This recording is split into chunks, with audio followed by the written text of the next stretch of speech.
Welcome to a new episode of Min Washington. In this week's show, Bienvenue pour un nouvel épisode de votre émission depuis Washington. Nous aborderons cette semaine les axes suivants. Les relations des États-Unis avec les pays du Golfe entrent dans une nouvelle ère. La place de l'Arabie saoudite à l'aune des transformations géopolitiques au Moyen-Orient. L'Arabie saoudite en quête d'alliances stratégiques avec les États-Unis. Bonjour à toutes et à tous. Dans cet épisode, nous vous proposons une analyse approfondie de l'un des bouleversements géopolitiques majeurs de notre époque, les relations entre les États-Unis et l'Arabie saoudite, et plus largement avec les pays du Golfe, illustrent un partenariat en pleine redéfinition, susceptible d'influencer durablement l'équilibre des pouvoirs au Moyen-Orient et au-delà.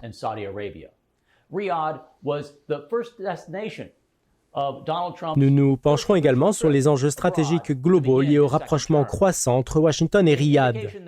Il est important de souligner que Riyad a été la première destination internationale du président Donald Trump lors de son second mandat, un symbole fort montrant que les tensions ponctuelles ne remettent pas en cause la profondeur de cette relation essentielle, ni les intérêts partagés entre les deux pays, comme l'indiquent de nombreux spécialistes.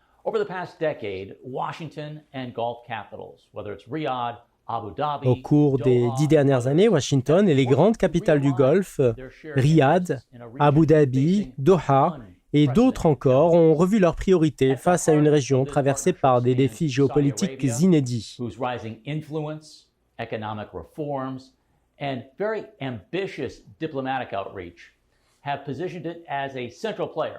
Au centre de cette alliance se trouve l'Arabie saoudite, dont l'influence grandissante, les réformes économiques ambitieuses et la diplomatie active lui confèrent un rôle incontournable dans la construction de l'avenir du Moyen-Orient. Ce partenariat stratégique repose sur deux piliers majeurs. Premièrement, un volet sécuritaire et militaire destiné à contrer les forces déstabilisatrices et à maintenir un équilibre stratégique garantissant la sécurité des routes énergétiques mondiales et la stabilité régionale, notamment face aux milices soutenues par l'Iran, aux groupes extrémistes ou encore aux risques pesant sur la sécurité maritime.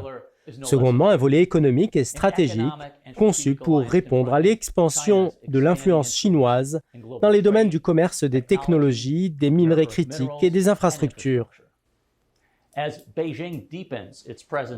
Alors que Pékin renforce sa présence en Asie, en Afrique et au Moyen-Orient, les États-Unis et leurs alliés du Golfe repensent leur modèle économique et cherchent à diversifier leurs partenariats. Dans cet épisode, nous analyserons ces dynamiques ainsi que la manière dont le leadership saoudien, la vision stratégique des pays du Golfe et l'engagement global des États-Unis façonnent une nouvelle phase de transformation régionale et internationale. Are shaping a new era for the region and for the world. Nous avons aujourd'hui le plaisir de recevoir Norman Rule, ancien haut responsable américain qui a passé 34 ans au sein de la CIA et a été distingué à plusieurs reprises par la communauté du renseignement. Il est désormais conseiller pour diverses institutions politiques, sécuritaires, économiques et énergétiques au Moyen-Orient.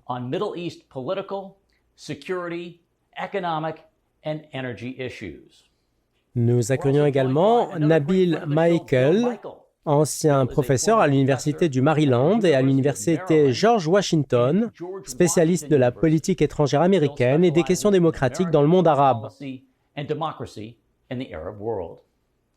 Enfin, nous sommes ravis d'être rejoints par Ryan Ekstrom, nouveau chroniqueur de l'émission, ancien conseiller du député Joe Wilson de Caroline du Sud et expert des stratégies américaines face à la Chine et des politiques de défense.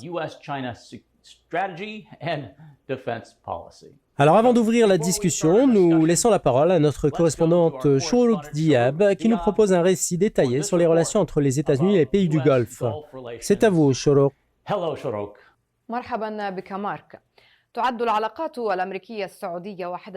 Bonjour Marc, la relation entre les États-Unis et l'Arabie saoudite figure parmi les partenariats stratégiques les plus significatifs et les plus durables au monde.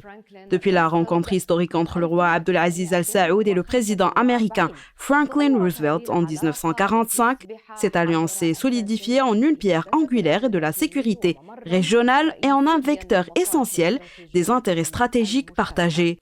Sur le plan politique, Washington et Riyad adoptent une approche pragmatique fondée sur le partage d'intérêts et la préservation de la stabilité régionale. Ces dernières années ont mis en évidence l'importance cruciale de leur coopération pour relever les défis persistants du Moyen-Orient, notamment le programme nucléaire iranien, la lutte contre le terrorisme, ainsi que la nécessité de limiter l'expansion des acteurs non étatiques menaçant la souveraineté des États et la cohésion régionale. Dans ce contexte, le Royaume saoudien joue un rôle central en soutenant les efforts diplomatiques régionaux tout en bénéficiant de la protection politique des États-Unis.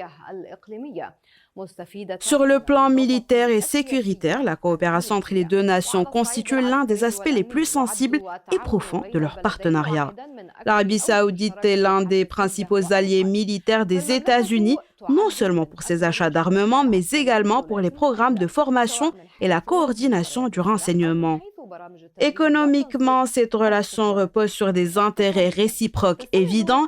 Les États-Unis comptent sur l'Arabie saoudite comme une source majeure d'énergie et un acteur clé dans la stabilisation du marché pétrolier mondial, tandis que Riyad bénéficie des technologies avancées américaines, des investissements et des grandes entreprises qui contribuent à la réalisation des objectifs de la vision 2030 et à la diversification de son économie.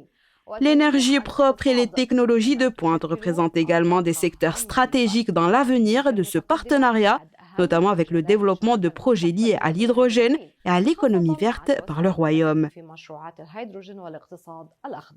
Dans le contexte actuel marqué par des tensions croissantes avec Pékin et Moscou, et alors que Riyad prend conscience de sa plus grande marge de manœuvre politique et économique, notamment face à l'ascension des puissances asiatiques et à l'élargissement de ses options de partenariat, les États-Unis considèrent l'Arabie saoudite comme un allié indispensable. Alors que le Royaume gère avec prudence des enjeux sensibles affectant son image dans le monde islamique, son rôle de leader au Moyen-Orient semble destiné à redessiner la carte des relations régionales. Je vous repasse la parole, Marc. Merci, Cholo. Alors, entamons notre discussion avec notre chroniqueur Ryan Ekstrom. Ryan, comment analysez-vous l'état actuel des relations entre les États-Unis et les pays du Golfe, en particulier avec l'Arabie saoudite? Et selon vous, qu'est-ce qui a motivé Donald Trump à faire de Riyad la première étape de son second mandat présidentiel?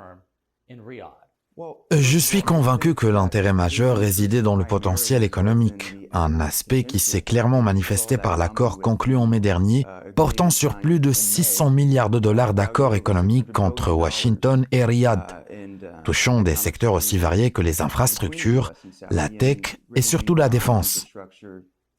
À eux seuls, les contrats de défense ont excédé 160 milliards de dollars.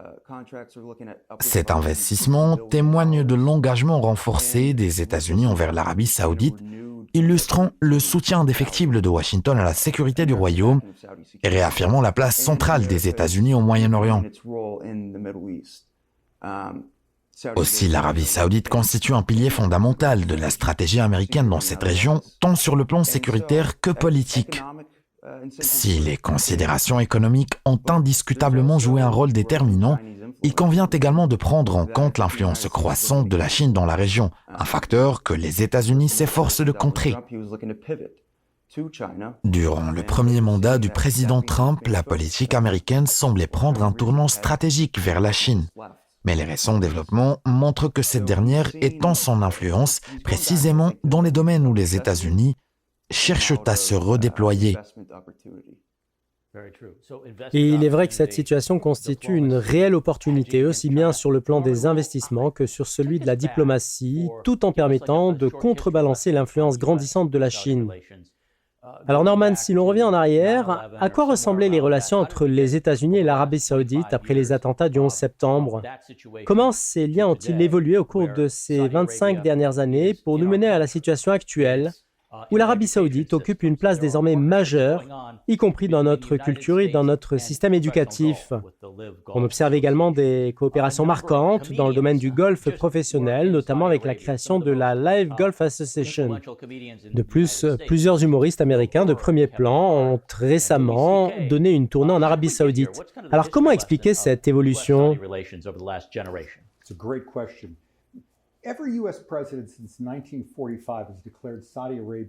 Excellente question. Depuis 1945, chaque président américain a souligné que l'Arabie saoudite représentait un élément crucial du système de sécurité mondial. Cependant, depuis les attentats du 11 septembre, les relations américano-saoudiennes ont subi deux transformations majeures. La première a été marquée par les enjeux du terrorisme et des droits de l'homme, ainsi que par des tensions politiques entre les deux nations, sous les présidences d'Obama et de Biden. La seconde transformation a eu lieu dans la société saoudienne, où, malgré les défis liés au terrorisme, une coopération substantielle s'est développée avec le gouvernement saoudien dans la lutte contre ce fléau, faisant de l'Arabie saoudite l'un des partenaires les plus stratégiques des États-Unis dans ce domaine. Parallèlement, l'économie saoudienne a connu une mutation notable, stimulée par une nouvelle génération de jeunes désireux de s'impliquer dans une culture profondément différente. À cela s'ajoute l'ascension du prince héritier Mohammed Ben Salman, soutenu par le roi Salman, et la dynamique d'ouverture culturelle qu'il promeut, ainsi que la volonté manifeste de l'Arabie saoudite de renforcer ses liens avec les États-Unis. Cette évolution s'est concrétisée par un accent renouvelé sur le développement de l'IA, des technologies américaines et des investissements en provenance des États-Unis, offrant ainsi à l'Arabie saoudite l'opportunité de devenir non seulement un centre technologique et d'influence majeur, mais aussi une porte d'entrée stratégique vers les pays du Sud, tout en préservant une relation privilégiée avec Washington. Dans ce contexte, la visite du prince héritier saoudien à Washington revêt une importance capitale.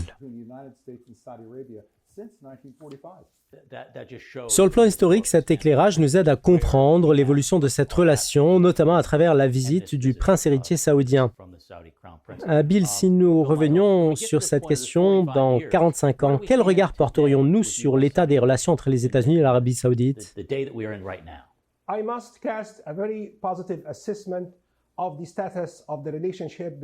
Je tiens à mettre en évidence l'évaluation très favorable des relations entre Riyad et Washington, particulièrement depuis l'instauration de la présidence de Donald Trump en janvier dernier.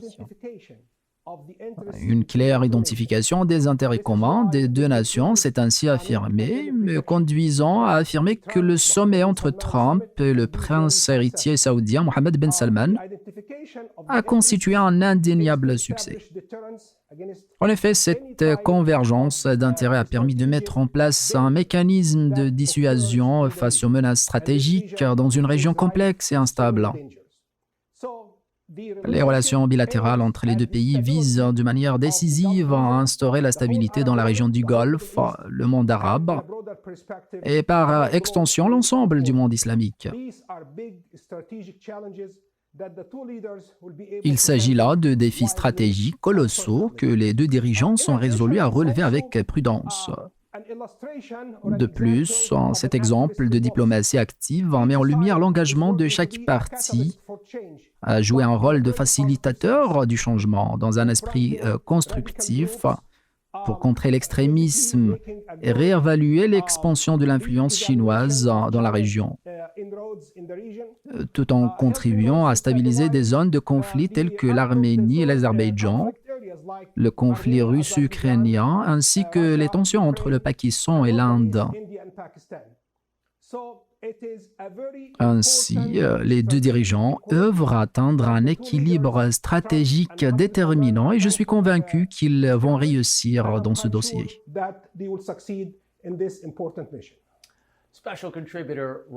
Ryan, permettez-moi d'examiner plus en détail la situation de l'Iran.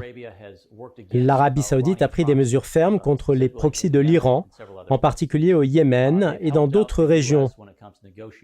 Parallèlement, les États-Unis ont joué un rôle crucial dans les négociations de cessez-le-feu à Gaza. Alors, quelle est l'importance stratégique de l'Arabie saoudite pour les États-Unis dans leur lutte contre les milices et les groupes liés à l'Iran? Et inversement, quel rôle les États-Unis jouent-ils aux yeux de l'Arabie saoudite dans ce même engagement?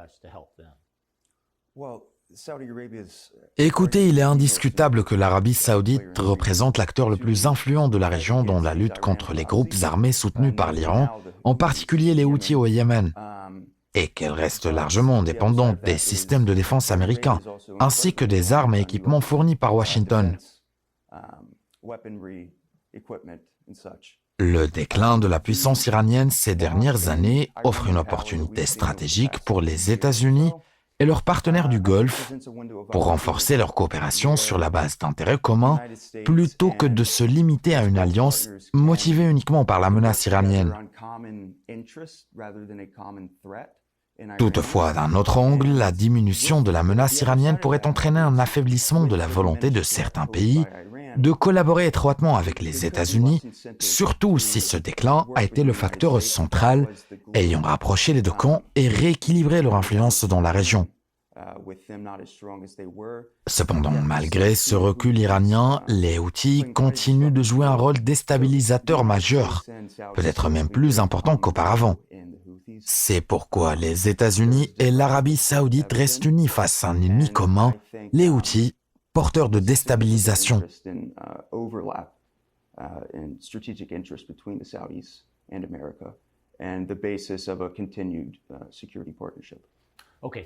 Bien, merci Ryan. En fait, l'un des aspects concernant l'Iran, comme vous l'avez évoqué, réside dans le fait qu'il est désormais plus vulnérable qu'il ne l'était il y a quelques mois après que ses capacités nucléaires ont été ciblées et qu'un certain nombre de ses alliés, tels que le Hezbollah au Liban et le Hamas à Gaza, ont été affaiblis et neutralisés. Norman, il existe un domaine en plein essor que vous avez mentionné précédemment. Il s'agit de l'intelligence artificielle. La relation américano-saoudienne dans ce domaine est particulièrement solide, ce qui s'explique en partie, comme nous l'avons souligné en introduction, par le désir de contrebalancer l'influence croissante de la Chine à l'échelle mondiale et régionale. Alors pourriez-vous nous en dire davantage sur l'importance de cette relation américano-saoudienne et son rôle dans les relations entre Washington et Pékin, ainsi que sur la manière dont elle évolue pour répondre aux défis mondiaux contemporains?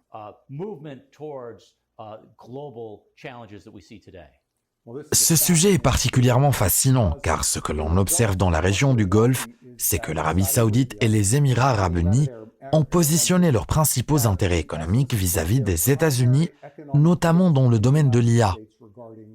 Autrefois, on considérait que le savoir était synonyme de pouvoir. Mais aujourd'hui, la perception a évolué. Le pouvoir est désormais perçu comme l'incarnation même du savoir. En associant l'intelligence artificielle à l'énergie et à l'électricité, on conçoit des systèmes qui favoriseront la prospérité économique. Nous assistons à la signature d'accords portant sur des investissements colossaux avec les États-Unis, lesquels témoignent d'une relation bilatérale qui s'est construite au fil de 5, 6, voire 7 décennies. La tech nécessaire à leur réussite dans l'économie mondiale et à l'établissement de relations solides avec les pays du Sud proviendra principalement des États-Unis. Cela ne signifie pas que ces pays renonceront à leur lien avec la Chine, y compris dans certains secteurs de l'IA, mais ils estiment que leur partenariat stratégique le plus crucial en matière de technologies avancées telles que l'intelligence artificielle se trouve avec les États-Unis. Ce n'est pas simplement une opinion, mais une réalité manifeste, fondée sur l'ampleur des accords conclus entre les Émirats arabes unis, l'Arabie saoudite et d'autres pays de la région avec les États-Unis. Il en résulte donc un remodelage profond de l'économie mondiale et un bouleversement remarquable des rapports de force à l'échelle planétaire.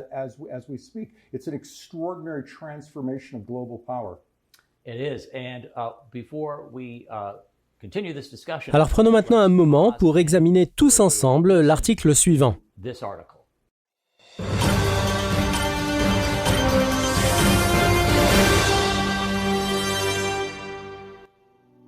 Le magazine Politico a publié un article intitulé « Trump déclare que l'Arabie saoudite est une grande puissance non membre de l'OTAN », rédigé par Harry Santner.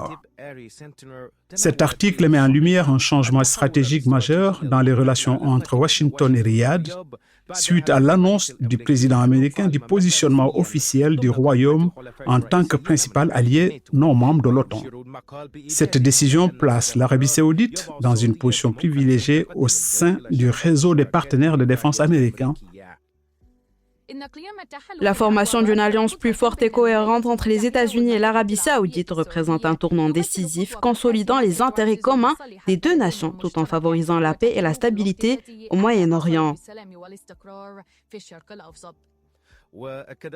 L'aspect économique de cette évolution a été souligné, notamment avec l'annonce par le prince héritier Mohammed Ben Salman d'une augmentation des investissements saoudiens en Amérique.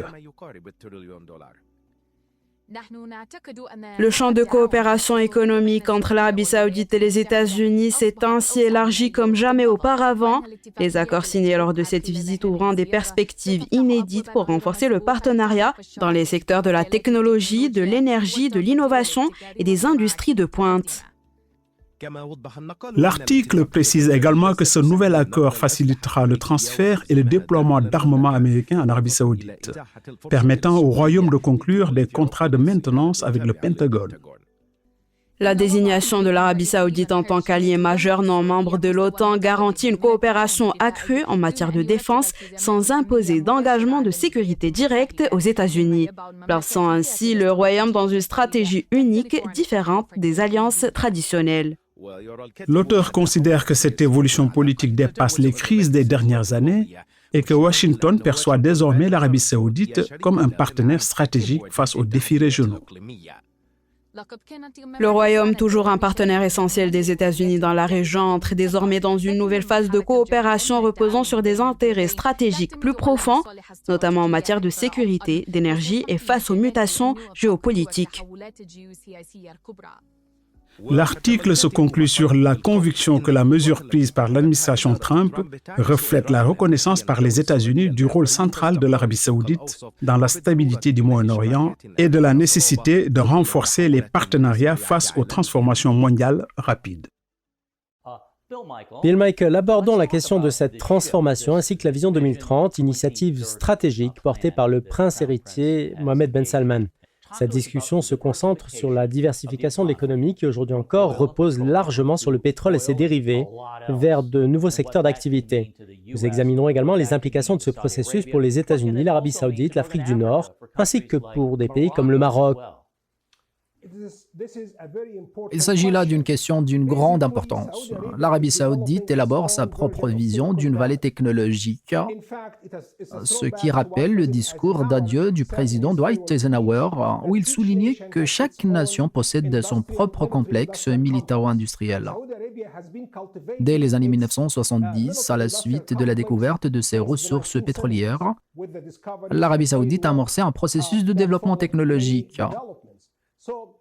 Ainsi, la transformation de son économie s'est opérée de manière progressive, systématique et éclairée au fil des décennies.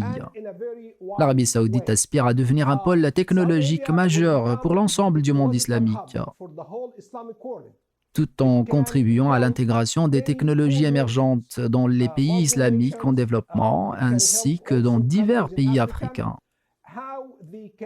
En ce sens, ce qui se joue aujourd'hui ne constitue pas seulement une évolution de l'économie saoudienne, mais bien une véritable révolution industrielle, qu'il s'agisse de la 5e ou de la 6e, dont l'impact sur les économies du Sud global devrait être extrêmement positif. Cette dynamique va favoriser également une coopération renforcée entre les États-Unis et l'Arabie saoudite pour promouvoir l'adoption de ces technologies de pointe au bénéfice de l'ensemble du monde. Il s'agit là d'une démarche positive que nous devons saluer.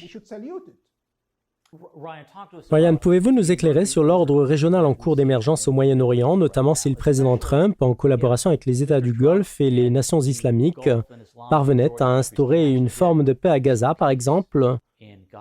D'autres accords de normalisation pourraient-ils être envisagés? Quelle est votre vision des initiatives que Donald Trump pourrait déployer dans le Golfe au cours des 3 dernières années de son mandat? Well, first and foremost is the obstacle posed by Tout d'abord, il convient de souligner l'obstacle majeur que représente la crise de Gaza.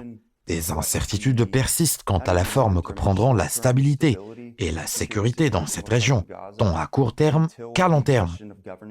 Tant que les questions de gouvernance et de sécurité demeureront non résolues, ces enjeux resteront profondément controversés.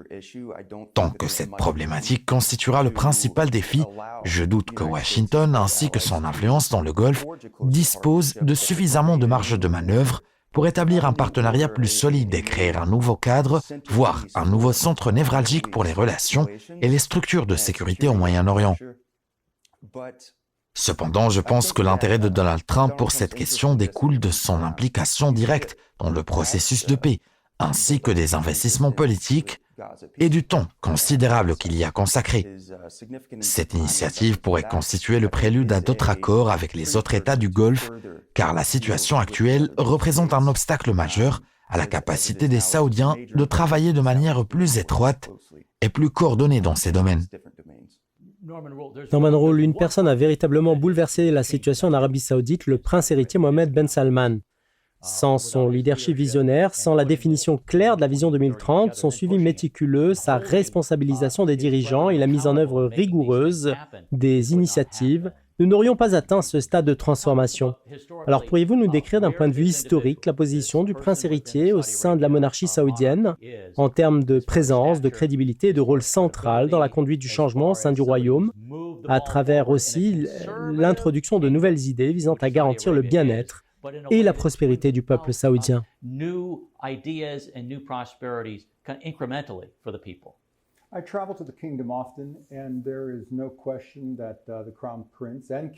Écoutez, je me rends régulièrement en Arabie Saoudite et il est indéniable que le prince héritier Mohammed Ben Salman ainsi que son père le roi Salman jouissent d'une grande popularité au sein du royaume. Leur compréhension des désirs et des aspirations du peuple saoudien ainsi que leur capacité à y répondre ont permis de souder le pays autour d'une vision commune d'un avenir prospère. Cette vision qui exige un travail considérable repose sur les idées que le prince héritier et le roi Salman ont avancées et qui, il y a quelques années, n'étaient pas abordées ouvertement, mais qui ont été rapidement adoptées. Beaucoup estimaient ces idées irréalisables et la réalisation de ce qui semblait impossible a non seulement impressionné, mais aussi renforcé la confiance dans le leadership de Mohammed Ben Salman. Ce qui revient fréquemment, c'est sa capacité à tenir les responsables pour responsables, en insistant sur le respect des délais, la maîtrise des budgets et la mise en place de règles strictes pour lutter contre la corruption. Ces points sont cruciaux, car pour que l'Arabie Saoudite puisse attirer des investissements étrangers et des technologies de pointe, elle doit faire preuve de transparence, d'ambition, d'audace, mais aussi de responsabilité, tant envers son peuple qu'envers le reste du monde.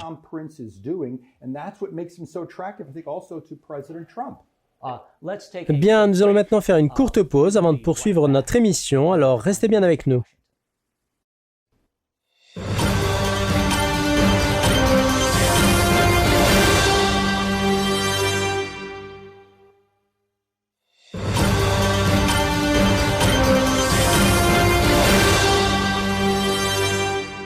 Welcome back to the second half of this week's episode of Min Washington. In this part, we'll examine a rapid... Nous voilà de retour pour la suite de votre émission depuis Washington. Dans cette seconde partie, nous examinons le paysage géopolitique américano-saoudien en mettant en lumière deux facteurs essentiels. Le premier repose sur une alliance de sécurité et militaire visant à contrer les forces dissidentes. Dans ce cadre, les États-Unis et leurs partenaires du Golfe coordonnent leurs efforts en matière de défense, de renseignement et de dissuasion afin de garantir la stabilité dans l'une des régions les plus stratégiques et sensibles du monde. Le second facteur concerne une alliance économique et stratégique qui cherche à contrer l'influence grandissante de la Chine. Tandis que Washington et les capitales du Golfe œuvrent à la protection des marchés mondiaux, à la sécurisation des chaînes d'approvisionnement et à la construction d'un avenir plus prometteur dans des domaines technologiques comme l'intelligence artificielle et le commerce, ces deux alliances redéfinissent l'équilibre des pouvoirs tant au Moyen-Orient qu'à l'échelle mondiale. Alors Norman, face aux défis géopolitiques complexes qui prévalent aujourd'hui, quels ont été les principaux points abordés par les dirigeants lors de leur rencontre à la Maison-Blanche? L'objectif principal de cette réunion était de catalyser la transformation des relations bilatérales et son succès serait évolué en fonction de la capacité des deux dirigeants à établir une structure relationnelle pérenne entre les économies des deux pays. Ce succès dépendra également de leur capacité à développer un système d'IA performant et à mettre en place une collaboration régulière et structurée dans le secteur énergétique afin de permettre aux États-Unis et à l'Arabie Saoudite de devenir des puissances mondiales dans les domaines de l'énergie, de la chimie et de l'IA. Cela offrirait aux États-Unis l'opportunité de rivaliser avec la Chine, tandis que l'Arabie Saoudite pourrait se positionner comme un carrefour international de l'énergie et des relations avec les pays du Sud. Toutefois, le véritable enjeu réside dans la manière dont les parties prenantes seront traitées et dans l'impact que ces questions auront sur elles. En fin de compte, la réussite de ce sommet assurera la pérennité de cette dynamique pour les générations futures. Il est crucial de prendre en compte le contexte global, car il semble que le président Trump, le prince héritier saoudien et les équipes diplomatiques des deux nations aient travaillé pendant plusieurs mois à l'élaboration de plus de 100 accords, démontrant ainsi leur excellence dans la préparation de cette rencontre. Talk to us about some of the shared counter-radicalization programs. Norman, pourriez-vous nous parler de certains programmes conjoints de lutte contre l'extrémisme mis en place entre les États-Unis et plusieurs capitales du Golfe, dont Riyad, pour affaiblir les réseaux de recrutement extrémistes? Les États-Unis collaborent avec de nombreux partenaires dans la région du Golfe depuis près de 20 ans, tirant de cette expérience des enseignements précieux, notamment des pays comme l'Arabie saoudite et le Maroc, sur la manière de lutter contre l'extrémisme et d'assainir la région, ainsi que le monde entier, de ses influences négatives. Cette coopération s'est révélée extrêmement bénéfique, non seulement pour la réduction des activités terroristes dans la région, mais aussi pour enseigner aux États-Unis comment travailler de manière plus efficace avec leurs partenaires en Afrique et en Asie afin d'améliorer le climat sécuritaire à l'échelle mondiale. Je doute que le monde mesure pleinement les succès obtenus par les États-Unis dans la lutte contre le terrorisme, grâce aux précieux enseignements tirés de leur partenariat avec les nations arabes et le Maroc. Par exemple, nous avons observé comment la violence terroriste dans la région du Golfe a été réduite à pratiquement néant, grâce à l'adoption de programmes locaux de lutte contre le terrorisme et de déradicalisation des extrémistes. Ces initiatives ont connu un succès remarquable, voire exceptionnel, et il me semble qu'ils méritent une documentation plus approfondie et une plus grande transparence.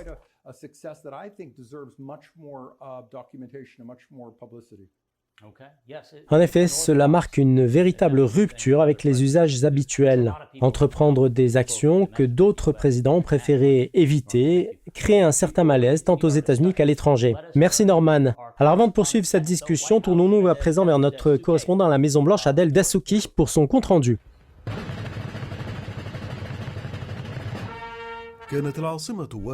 Au début de cette semaine, Washington DC a accueilli l'une des visites diplomatiques les plus marquantes de l'année, avec l'arrivée du prince héritier saoudien Mohammed Ben Salman. Cette visite portait des messages stratégiques et économiques clairs, consolidant ainsi l'alliance saoudo-américaine. Il ne s'agissait pas d'une simple visite de courtoisie, mais d'une rencontre déterminante aux résultats significatifs, illustrant le rôle de plus en plus influent de l'Arabie saoudite, tant au niveau régional que mondial. Sur le plan économique, Riyad et Washington ont annoncé une expansion sans précédent des investissements saoudiens aux États-Unis, avec des engagements passant de 600 milliards de dollars à près de 1000 milliards de dollars dans les années à venir.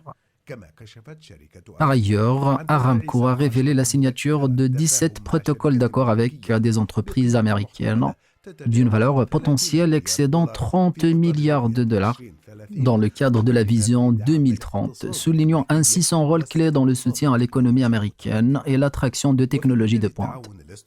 En matière de coopération stratégique, les États-Unis ont officialisé le classement de l'Arabie saoudite en tant qu'allié majeur non membre de l'OTAN, un statut conférant au Royaume des privilèges militaires et industriels avancés, le plaçant ainsi parmi les alliés les plus proches des États-Unis en dehors du cadre traditionnel de l'organisation.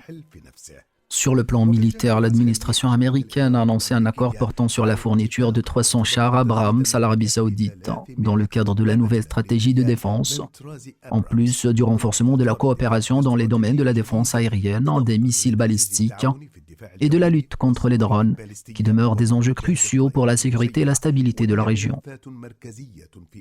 Enfin, sur le plan politique, le prince héritier a abordé plusieurs questions sensibles avec les responsables américains, notamment la sécurité maritime en mer Rouge, l'escalade des tensions avec l'Iran, l'avenir de la stabilité dans le Golfe, la situation à Gaza ainsi que les efforts internationaux pour parvenir à un cessez-le-feu.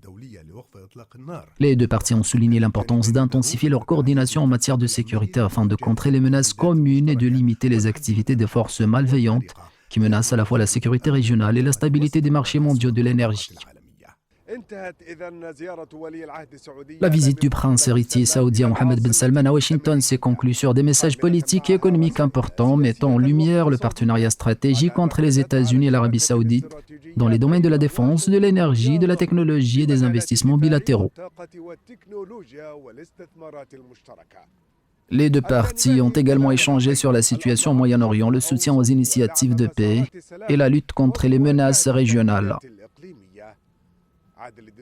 Adil Dessouki, en direct de la Maison-Blanche, Médéan TV, Washington. All right, thank you very much, Adel. Let's go back. Bill Michael. Merci à Adel. Alors Bill, pourriez-vous nous éclairer sur la manière dont les États-Unis et l'Arabie saoudite collaborent sur les plans militaires et du renseignement? Il s'agit d'un partenariat stratégique entre les États-Unis et l'Arabie saoudite qui vise à prévenir toute forme d'agression qu'elle émane d'un État ou d'une milice et ainsi à renforcer la stabilité régionale et internationale. Ce partenariat repose sur l'utilisation des technologies militaires les plus avancées, faisant de cette alliance un levier puissant de dissuasion capable de prévenir ou de contrer toute menace. Il s'inscrit dans un processus de stabilité fondé sur des consultations mutuelles afin de faire face à des défis géopolitiques complexes. À ce titre, il constitue un modèle que les États-Unis estiment que leurs alliés de l'OTAN devraient suivre, notamment en matière de coordination avec Washington. Cette relation offre de précieux enseignements aux partenaires de sécurité américains à travers le monde et aide à mieux appréhender les dynamiques des conflits régionaux. Elle favorise également un cessez-le-feu à Gaza et participe à apaiser les tensions entre les États du Golfe et l'Iran. De plus, elle établit une base solide pour les échanges technologiques, permettant à l'Arabie saoudite d'acquérir des systèmes d'armement américains de pointe, consolidant ainsi sa position de partenaire stratégique. À cet égard, même les États-Unis n'entretiennent pas de telles relations étroites avec bon nombre de leurs alliés au sein de l'OTAN. Ainsi, l'évaluation générale de la coopération militaire entre les États-Unis et l'Arabie saoudite se révèle non pas comme une agression, mais comme un engagement pour assurer la stabilité dans une région marquée par l'instabilité. J'exprime l'espoir que tous les pays, y compris la Chine et la Russie, reconnaîtront les efforts louables déployés par l'Arabie saoudite et les États-Unis pour préserver la stabilité du Moyen-Orient, ainsi que celle du monde arabe dans son ensemble.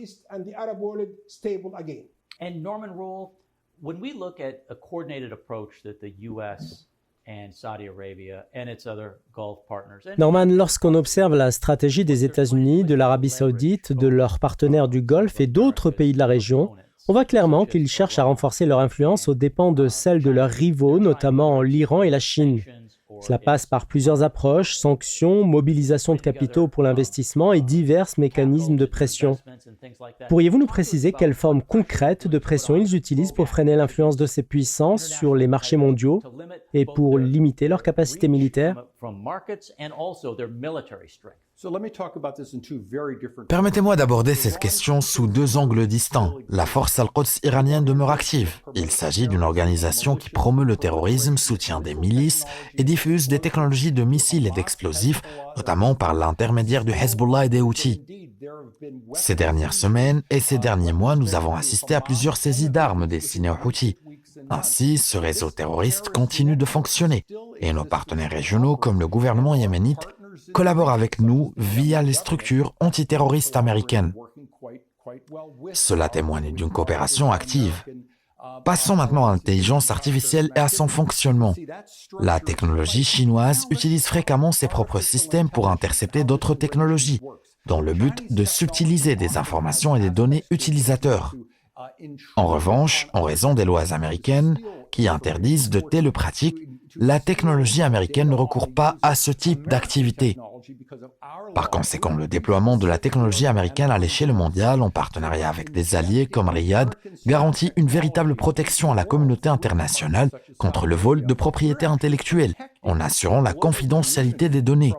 Cela représente également un moyen efficace de protéger contre le terrorisme et la soustraction de propriété intellectuelle grâce aux relations étroites que l'Amérique entretient avec ses partenaires.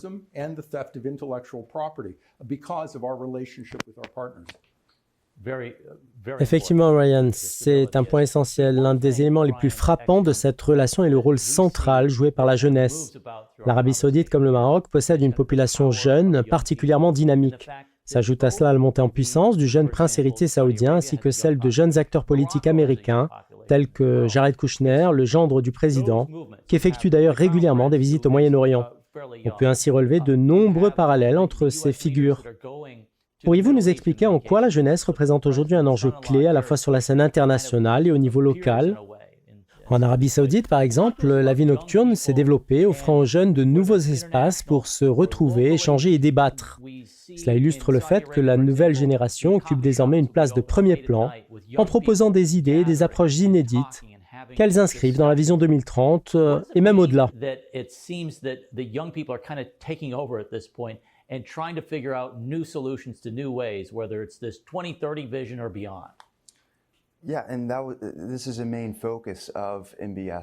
Effectivement, c'est un aspect fondamental de la vision 2030 de Mohammed Ben Salman, qui reconnaît qu'une jeune génération arrive sur le marché du travail sans véritable perspective d'emploi.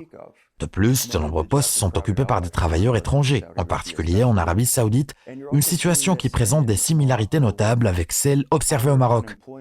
Cette dynamique crée un climat d'incertitude, car le manque d'opportunités économiques génère des tensions sociales, nuisant ainsi à la stabilité.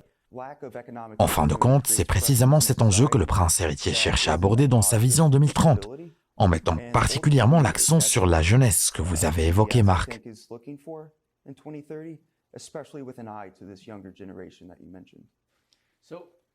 Norman Rule, le président Trump adopte généralement une approche distincte de celle de ses prédécesseurs dans la conduite des affaires présidentielles et des négociations. Qu'il s'agisse d'opérations militaires comme celles visant les bateaux qualifiés de trafiquants de drogue au Venezuela ou de discussions directes avec la Corée du Nord, son style tranche nettement avec ses prédécesseurs. Pensez-vous que les avancées observées dans le partenariat entre les États-Unis et les pays du Golfe découlent en partie de son approche traditionnelle de négociateur? Ou bien estimez-vous qu'il fait preuve d'une pensée réellement novatrice, introduisant des méthodes que les présidents précédents n'avaient pas envisagées?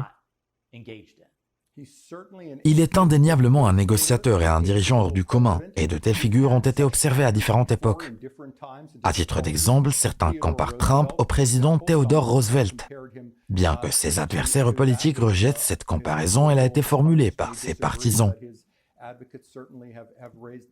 Il convient de reconnaître au président Trump le mérite qui lui revient pour sa vision du monde tel qu'il est aujourd'hui. Au Moyen-Orient, les États-Unis jouissent d'une popularité aussi bien dans le monde arabe qu'en Israël. Les forces américaines ne sont plus la cible de tirs de missiles ni d'attaques par drone. L'Iran a pratiquement abandonné son programme d'armement nucléaire. La guerre à Gaza est terminée. La violence a considérablement diminué et 800 camions par jour livrent de la nourriture aux Palestiniens à Gaza. Il est vrai que des améliorations restent possibles, mais il faut admettre que nous sommes dans une situation bien plus favorable qu'auparavant et que des progrès ont été accomplis. Il est essentiel de réfléchir aux facteurs qui ont permis d'atteindre cet état de fait et de déterminer les moyens de poursuivre sur cette voie. Et honnêtement, je m'efforce de rester objectif, mais Trump a réussi à atteindre cet objectif et mérite des éloges pour cela. And Bill Michael, not only is it kind of that AI and the young generation having to compete with their jobs, but it's having the Bill Michael, l'attention ne se porte plus seulement sur l'IA et la jeune génération, mais aussi sur les métaux rares devenus essentiels pour les industries et les chaînes d'approvisionnement. La coopération entre les États-Unis, les pays du Golfe et l'Afrique du Nord rappelle d'ailleurs l'initiative atlantique de Sa Majesté le roi Mohammed VI, tant les démarches présentent des similitudes. Ces États cherchent à renforcer leur partenariat avec l'Occident afin d'établir un contrepoids face à la Chine, tout en stimulant leur croissance économique et en assurant l'approvisionnement de leur marché au bénéfice de leur population.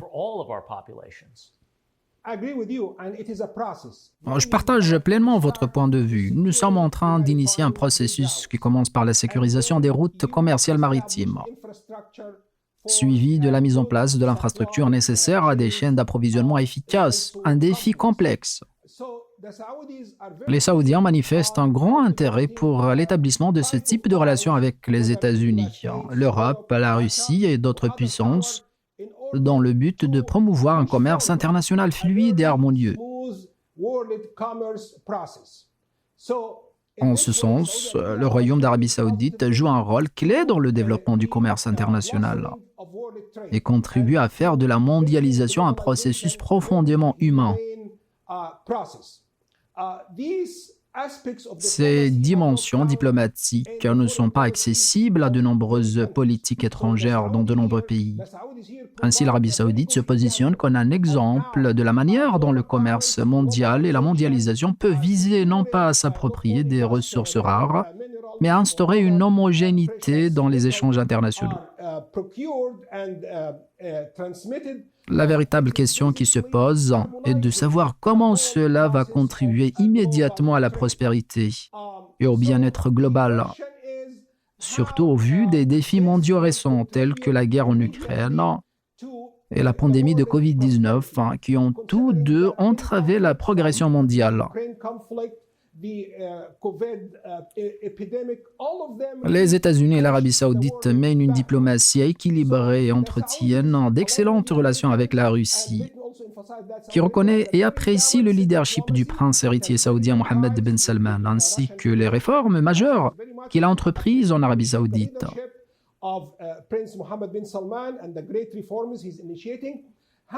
Il convient de se demander comment l'Arabie Saoudite pourra contribuer à faire avancer le monde et à surmonter les revers récents qui ont affecté de nombreuses populations et secteurs économiques.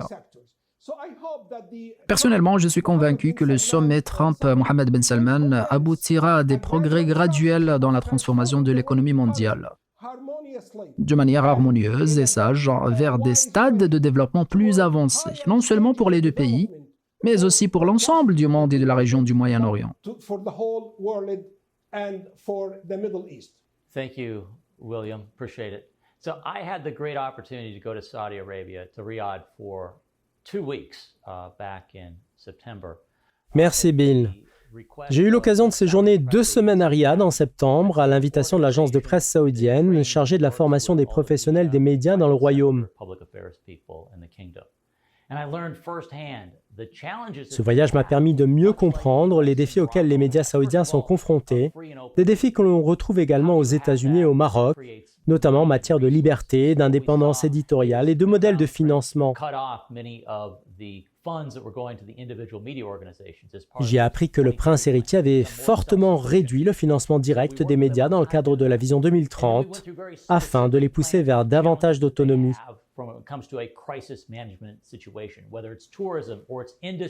Nous avons travaillé avec eux sur la manière d'opérer cette transition, tout en élaborant un plan détaillé de gestion de crise pour les secteurs du tourisme, de l'industrie et de la défense, et en anticipant les enjeux à venir.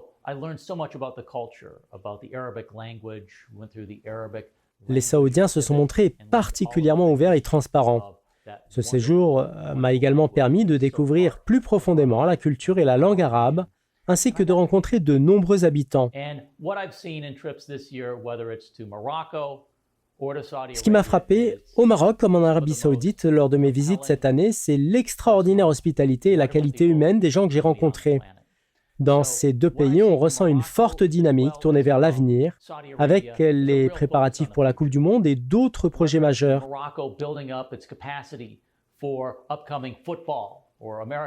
En Arabie Saoudite, on observe une transition déterminante. L'économie se diversifie progressivement au-delà du pétrole, notamment vers le tourisme, afin de construire un avenir plus prometteur pour la population.